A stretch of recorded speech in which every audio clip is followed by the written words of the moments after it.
Hey guys, it's Roderick, and I'm here with a very special video. So I know you're like, God, you go for like weeks with no videos, and now we're getting 2 videos in 1 week. Okay, so I'm here to discuss X-Men #1, Hellfire Gala, Fall of X, right? Fall of X. So I typically know I don't do comic books on this channel, but we're about 2 weeks since this issue came out, and it has literally vexed my spirit, good and bad, in so many ways that I just kind of want to discuss with other people who may have already read the comic, who are X-Men comic book fans. If you're not, this issue is a great way for you to jump into the X-Men universe, kind of where things are, even though it's a Fall of X. So I just want to come in and talk about this issue, some of the highlights, some of the lowlights, and kind of like my thoughts about the issue kind of like in general, right? So I'm not going to hit all of those like small detail points. I'm going to go over some big plot points, and then we're going to have a discussion, and then you can go read it and drop down in the comments. So the Hellfire Gala, as you recall from the first House of X / Power of X, is really the celebration of like mutants and their kind of arrival on Krakoa, right? So as you see, like we had the first, and during the first Hellfire Gala, it always also ushers in a new era for mutants, right? We had the House of X, Powers of X, we had the Rise of X, we had the Destiny of X, and now we're at the Fall of X, right? And I really didn't know kind of what to expect during this whole Fall of X thing, because quite frankly, I am of the belief, I don't think we needed a Fall of X. Yes, the Krakoa system has some major faults that were shown in the Sins of Sinister, but I am of the belief, I love the Krakoa era. I love everything that it gives. I just have never seen just the mutants just so happy, and I've been so happy for the mutants, right? So I kind of was like, okay, Fall of X. I really honestly did not think that they were serious when they said Fall of X. No, let's be clear. The Fall of X is happening, and it starts off in this Hellfire Gala, right? So we start off with the first panel is like Scott and Emma. I'm like, ugh, this witch, right? But they're really talking about Kamala Khan, I don't know which one it is. I can't remember. But she is now like a mutant. She's being resurrected. She's kind of having this whole quintessential mutant. I need to come out to my parents and tell them I'm a mutant, whatever type of situation. So it kind of starts off kind of that way in a Hellfire Gala. And then kind of we get to start this, then we get into the gala. Guests arrive. We get the outfits. The outfits are always everything during this gala, right? So we get to the gala. This year, the kind of MC is the Stepford Cuckoos or whatever. And, you know, they're kind of welcoming people. And then, you know, Mother Jean Grey shows up, giving you green, giving you everything realness. And we start to vote. Now, she has a conversation with Juggernaut. And Juggernaut's like, I kind of want to be in the X-Men. And she's like, you know what? Kane, you've come a long way, right? So put your name in the hat. We'll see what happens. Bop the boop. Now, before then, Rogue is there, and Rogue gets an alert, and the Avengers are there. The Avengers get an alert that there's been an attack in Washington, D.C. They have to get ready to leave, so the Avengers get ready to leave, which is very important as we get to the end of the book. So Rogue and all the Avengers leave. Now, who I thought was kind of interesting to be missing was Reed Richards and the Fantastic Four. But if you remember last year's Hellfire Gala and what happened in the fallout with the whole X-Men versus Fantastic Four and Charles Xavier and the kind of mind-wiping thing he did to Reed Richards pretty much told them, you know what, I know what you did, and I'm not really messing with you. So I guess I understand why he wasn't there, but I also Reed Richards' absence makes for a very critical plot point for what happens later on in this. So everyone's getting looks. Gina Scott are just giving you royalty, X-Men, Original 5 realness, and everything's going up. And then all of a sudden Scott's like, there's been a break-in at the treehouse. Do you want to go? And she's like, no, you go handle it. I see it. He's like, okay, fine. Scott does his little quasi-Superman, change it to his like X-Men gold, circa Claremont uniform, whatever, and goes to discuss the treehouse. Jean's like, okay, now let the voting begin. We get ready to like start to vote for whoever's all the new X-Men, right?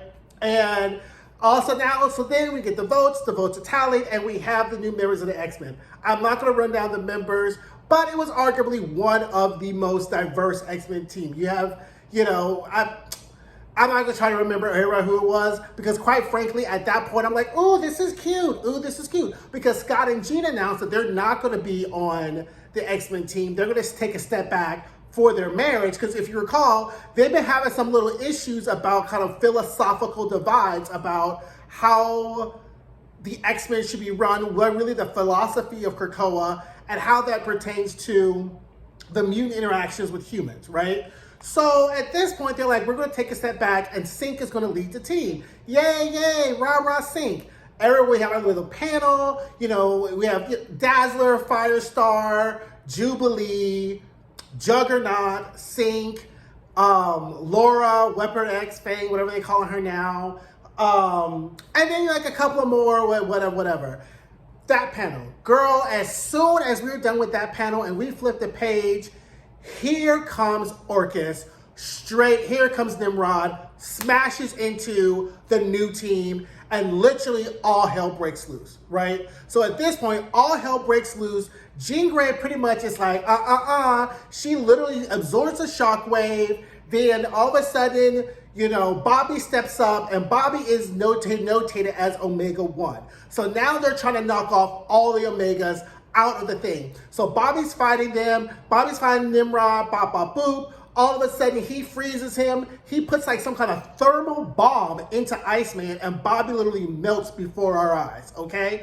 I was like, oh shit, they are serious about this.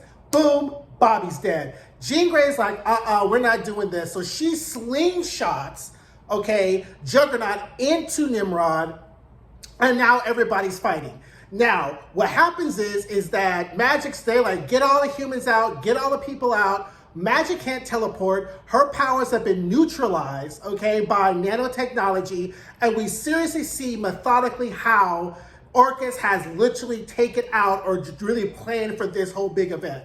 So, like, literally all hell is breaking loose, you know, everyone's, like, fighting, all this stuff are happening, right?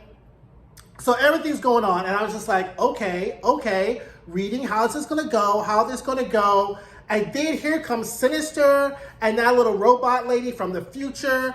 So they come dancing in, and then all of a sudden, Sinister, I take that back, is Dr. Stasis, Sinister's clone. He shows up, and then stakes just get ratcheted up. At this point, Nimrod has taken out so many mutants, people are dying, and it's like, oh my God, what we're gonna do? So they topple this building, right? So this is kind of like the climax, and we get to the story because it's just a bunch of fighting and the mutants trying to like figure out what they're going to do. But Jean Grey is literally getting MVP after MVP after MVP till finally they topple this building and she's like, stop. So literally she is suspending Orchis, the humans, the mutants. And she's like, you know what? I done tried to give y'all a chance. I done argued with my husband, I give you a chance. I am about to just wipe your memories, and there will be no more Orchis, nobody else here to mess around with, and we're going to dead this right now, and this is just going to be how it's going to be. So literally, Dr. Stasis is like, well, if y'all about to do something, y'all do it be quick, because this chick ain't messing around. So literally, in those minutes that Jean is holding everybody by suspension, here comes Moira's ass, creeping up a cliff, behind Jean, and I think that was Hope or Angelica sitting next to her, and stabs Jean Grey in the back with a blade laced with Black Swill. So if you don't remember, Black Swill was like this poison toxin from Otherworld, and they stab Jean. Jean gets stabbed. Moira's like, haha, Charles, this is what you get. And now everybody is like, oh, hell no. So the mutants are like, okay, this is it. You done stabbed Mother. We just gonna, because literally remember, there are millions of mutants on the island. Orchis is efficient, right? Because they're sentinels and there's everything's attacking, but you still have millions of super powered mutants on this island. So at this point, Jean falls. Jean's like, what's going on? Scott is in the treehouse now. It was a booby trap. The trap was set up to take Jean out if she went back to the treehouse. But since Jean didn't go, they got Scott, and Scott's laying there, can't feel his knees, can't feel Jean. Then Moira's like, okay. She tells to Charles, is like, either you tell the mutants to stop, or we're just gonna just murking people all the way around. So here comes wussy ass Charles being like, stop. And then Stasis is like convinced, we want you off this world, so send them to the gates. And then if you send them to the gates, we won't kill any more people. Mind you, Stasis reveals that he has tainted the medicines that he's been giving the mutants have been giving the humans, and the humans start killing each other and doing whatever. And Sinister's and Xavier's like, oh my God, I can't believe this. How is this happening? We'll get to some of these plot points in a minute because I do have some questions about a lot of things that have happened here. So then this happens, and then everybody's like, what? And then Emma's like, what is going on? Mind you, Jean Grey is like, okay, she's dying. So she comes up with this plan on like the astral plane with Firestar. She's like, look, I'm about to die. This shit has gone sufficiently left. Here's what we're going to do.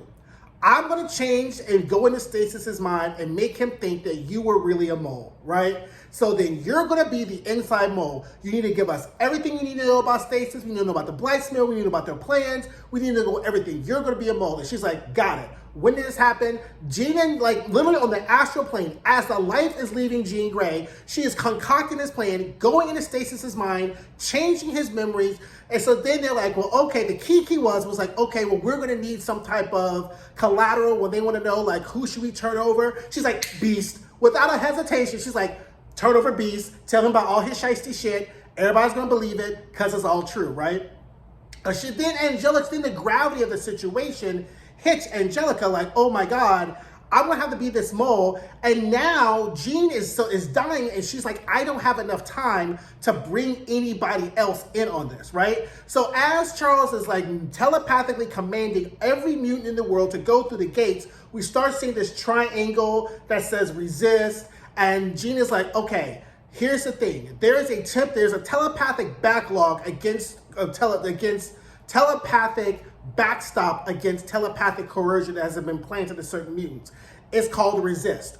This is what's happening, right? She gives Angelica the 4411 as she's dying, and she's like, girl, you gotta do this for the world, do this for the team, do this for the squad. I don't have enough time because I am literally the life force is following all of me, right? So then she's like, okay, we get this panel of Charles Xavier screaming, Jean Grey, skeleton Jean Grey in the dress with the red ponytail, and I am just like, oh my God, they have killed Jean Grey once again. Now here's the truth. When Jean Grey died the last time in the early 2000s, I quit reading the comic book. I was just like, I didn't like this. Oh yeah, when she died with like Magneto's clone or whatever like that, and with that whole like brain aneurysm thing, I was like, I'm done. I'm not doing this.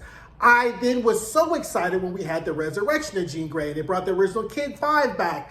And it was great. I loved it. X-Men Red, which I still think was such a great run. If you have not read X-Men Red, not this iteration, not this volume, the volume where Jean Grey is leading her team, that was a great run. I bought all those books. Those were great. And I was like, here we go again with a dead Jean Grey, a paralyzed Scott, a dead Bobby. And Bobby's last words were, Scott, Jean, Warren, Hank. I don't know if he said Hank because, they ain't really fucking with Hank right now because he's done some really shiesty shit. And I was just like, oh my God. So at this point, Jean's dead. Scott's paralyzed. Magic's neutralized. People are going through gates. And luckily, I really don't like Emma, but Emma's like, okay, we got to do something. So they grab Lourdes or whatever, and they get ready to like teleport out of there, right? So then Lourdes grabs everyone in the circle. Wilson Fisk is there. Kingpin's there because remember, he's married to Typhoid Mary, who's a mutant, right? So then they're all there, and she just grabs everybody. They're like, stop. And then Moira does her Bellatrix Lestrange, where like she throws the knife as they're teleporting, like in Harry Potter's Deathly Hallows, the first volume.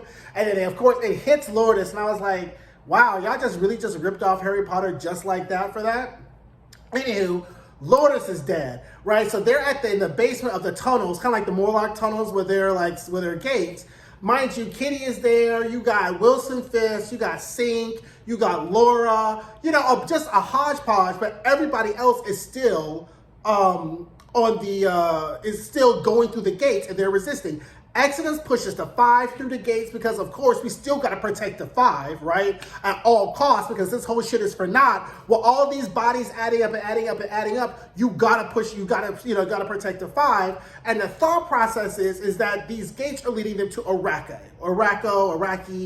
Araco on Mars, right? So anyway, at this point, Moira's doing her happy dance, Nimrod's all happy. Then they're like, what's Firestar doing here? And Stacy's like, oh no, she's a mole. She's been helping them the full time. So we know that Jean's plan worked, right? So now, all of this is going on.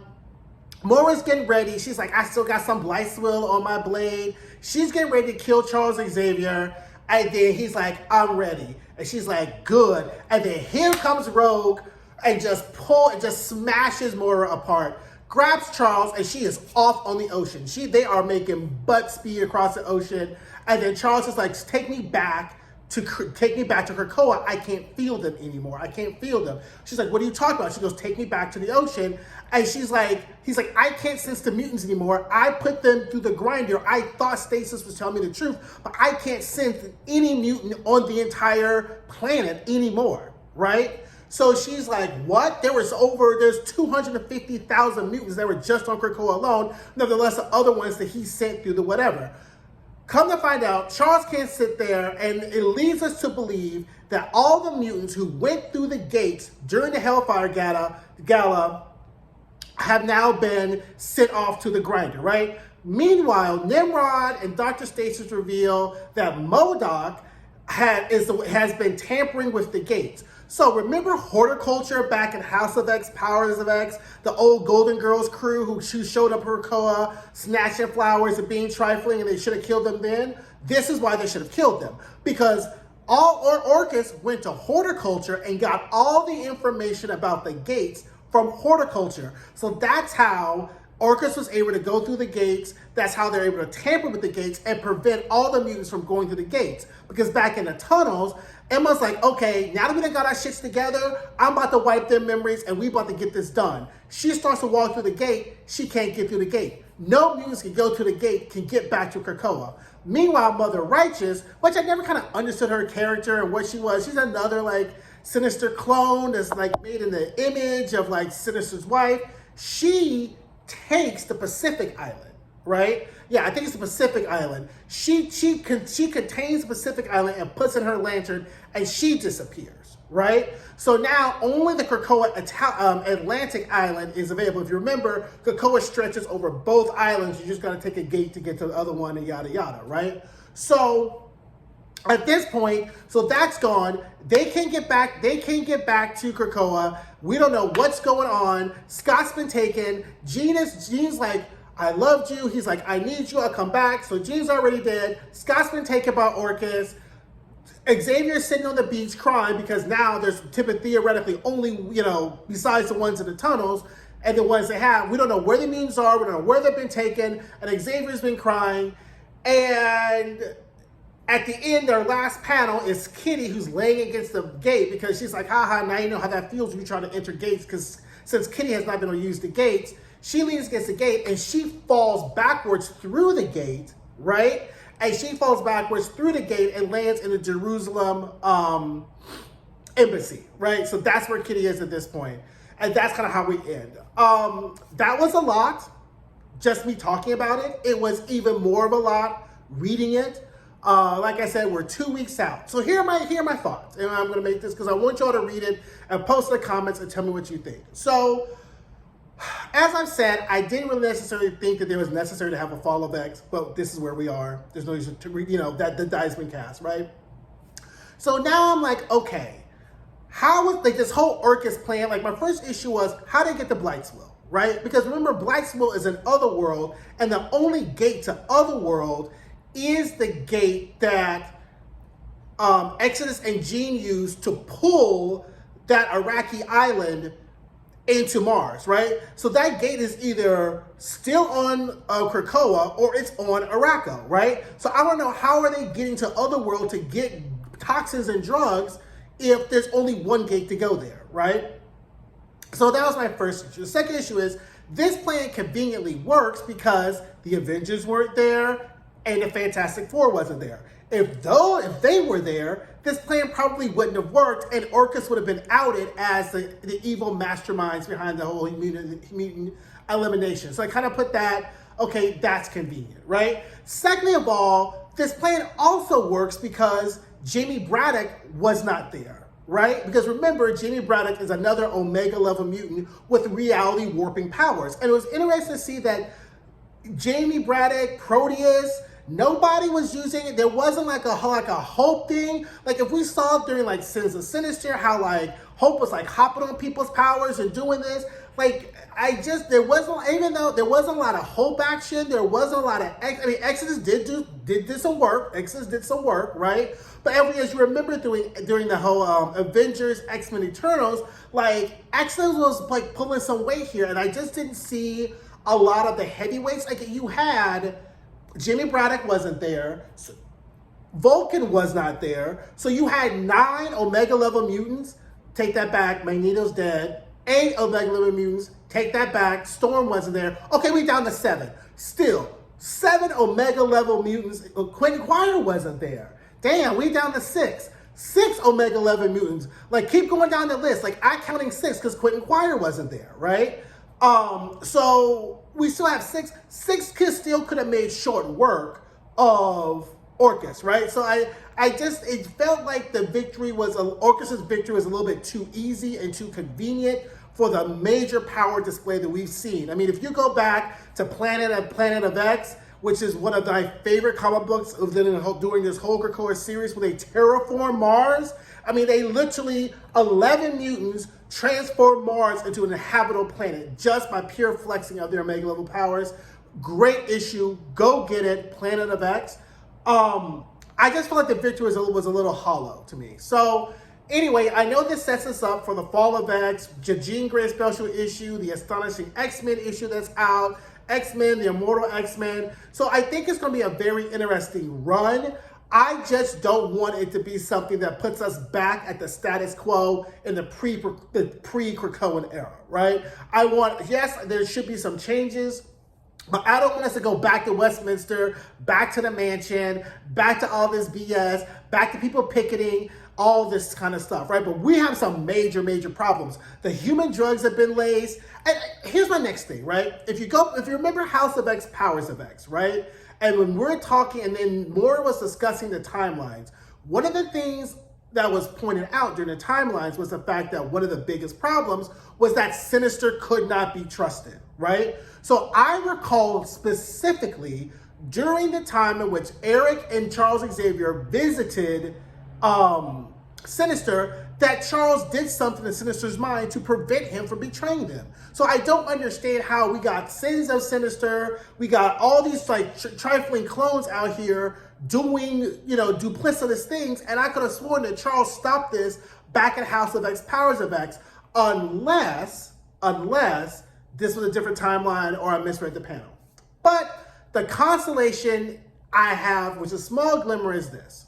If you remember from House of X, Power of X, and the beginning of the Inferno series with Moira, the biggest thing that the Quiet Council was hiding from the mutant population and the mutant population was that in every timeline, the mutants die, right? So that is the thing, that even though Krakoa was this utopia, in every timeline, the humans always won, right? So knowing this information, it is my hope that all of this is for a backstop that has just tried to be has been created to prevent this, right? Because I guess to answer my question why there's a Fall of X, there has to be a Fall of X because the humans always win. I think I just wanted a little bit more time with Krakoa. I wanted a little bit more Krakoa time, and I was not ready for the Fall of X, but we know from House of X, Powers of X, the Fall of X is inevitable because the superpowered beings and the humans will always end up beating the mutants every time in every timeline.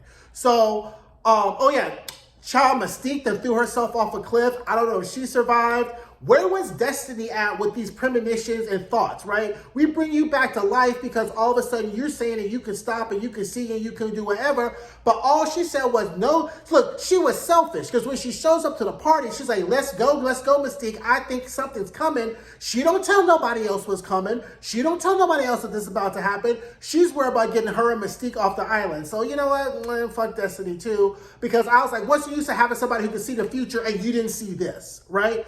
Unless, again, there's a larger explanation. So we don't know where everybody is. Everyone's been scattered to the wind. I'm very excited about all these books that are coming out to watch them. Please pick up again the Hellfire Gala.